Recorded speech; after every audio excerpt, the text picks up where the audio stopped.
Imagine a marathon. Yeah. Okay, but picture this.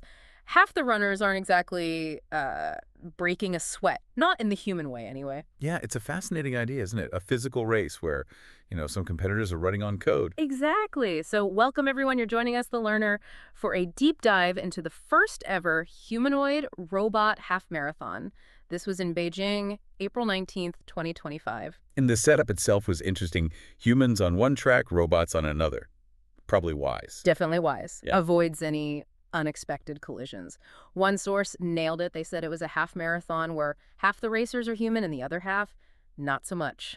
Which immediately makes you think, right, what can we actually learn watching machines try something so biological, so human? That's really the core of what we want to unpack for you today. We sifted through the reports, pulled out the surprising bits, the thought-provoking stuff, and honestly, some genuinely funny moments. Yeah, there were definitely some laughs in there. For sure. Our mission here is to give you a clear picture what went down, why it matters, without making your head spin. So, let's get into it. The starting line seemed eventful. Eventful is one word for it, yeah. The first few moments were, let's say, telling. You're not kidding. So apparently some robots just didn't start, like flat out lying on the track. Right, one source called it a smart choice, maybe a processing delay, or like a brief robot existential crisis before running 13 miles. Or maybe one was paying homage to Pheidippides, the original marathon guy who, well, didn't make it. But then I guess the code kicked in like, hang on, I'm silicon, tired isn't really my thing, and they got going. That pause, though, it's interesting. It highlights how different readiness is for us versus machines. It's biology versus boot-up sequences. And then there was the one robot that, like, took a few steps forward and just turned around. Oh, yeah. I saw His source comment was perfect. Honestly, same. That's us on leg day. You gotta love it. A robot seemingly having second thoughts. Or maybe just recalibrating. It's hard to know. And another looked dizzy. The suggestion was it needed a drink, robot stress, maybe a quick oil change. It's funny how we project human feelings onto them. Dizziness is probably, a gyroscope issue? Sensor malfunction? Probably, but robot stress is funnier. Okay, so the actual field of robots, it was pretty diverse. Very diverse. You had quite a range of designs out there. Yeah, there were these tiny little guys. Someone described them as looking like mini Daft Punk members. Slight chuckle. Okay, I can picture that. And apparently one of them did really well, just cruising along. Maybe the music helps. Well, the size variation is key in robotics right now. Smaller, maybe more agile designs might have advantages. And get this, the learner, a lot of them were wearing actual human running shoes. Really? Like Nikes and Adidas? Totally. Yeah. Thick soles, bouncy foam, the works. One bot apparently burned through 4 pairs in just 20 days of training. Wow. That's some serious wear and tear. But it makes sense, right? They're leveraging human biomechanics research for better grip and cushioning. Absolutely. But my favorite, the robot wearing boxing gloves. Wait, what? Boxing To the gloves. marathon. The source is like, bro, this is a marathon, not kickboxing. But hey, if you can't win the race, maybe win the fight. Okay, that's just bizarre. Maybe a programming glitch or a very literal interpretation of fighting spirit. Who knows? But it wasn't all fun and games or quirky accessories. There was a pretty gnarly incident. Oh, what happened? Well, the source called it maybe the most brutal injury in marathon history. A robot's head fell off. Yo! Dead serious, like clean off. Neck-breaking speed taken quite literally. Yikes. That shows the kind of physical stress these things are under. Structural integrity is clearly still a challenge. And the medical team, engineers, they apparently ran out, taped the head back on. Doing tape? Seems like it. And then they started spraying it with some kind of mist, which led to the brilliant question, do robots need sunscreen now? Worried about silicon burn? Tuggles. Okay, probably not sunscreen.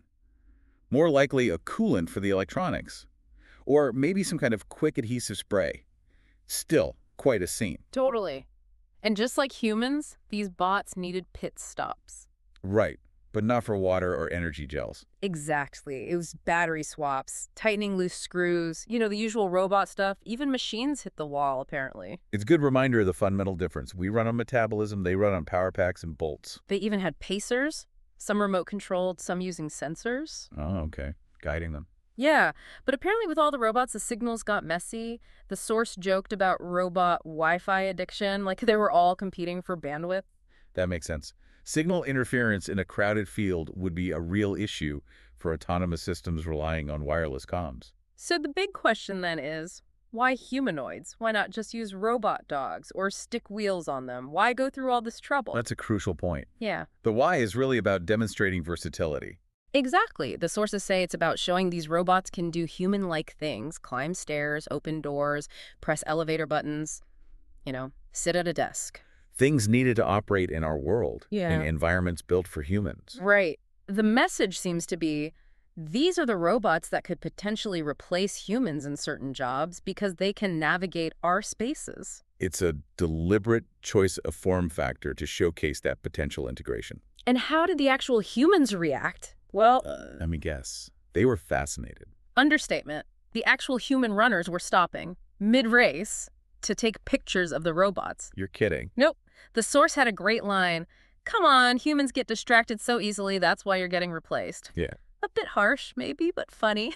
It does say something about our obsession with this tech, though, doesn't it? Even mid-marathon. And the crowd. They were apparently way more into the robots than the human runners. Maybe they see which way the wind's blowing. Or it's just the novelty factor, perhaps. Could be. And they were yelling, "Jiayu."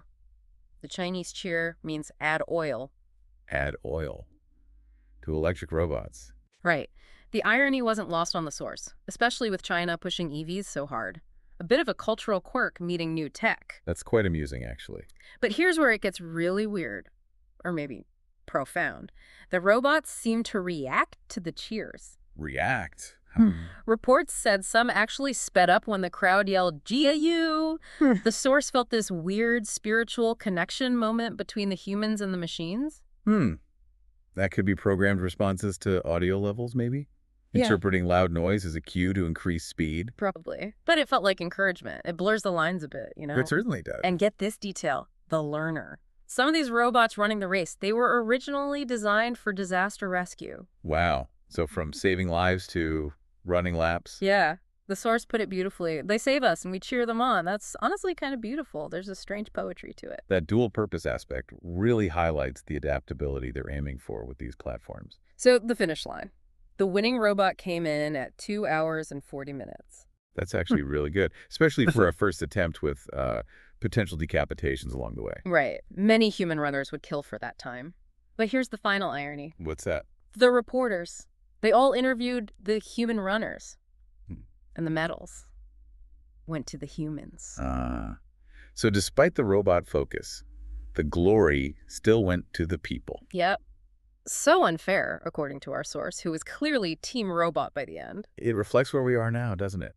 Human achievement is still the main story, even when technology does something remarkable right next to it. So true. So what's the big takeaway here? I love how the source summed it up.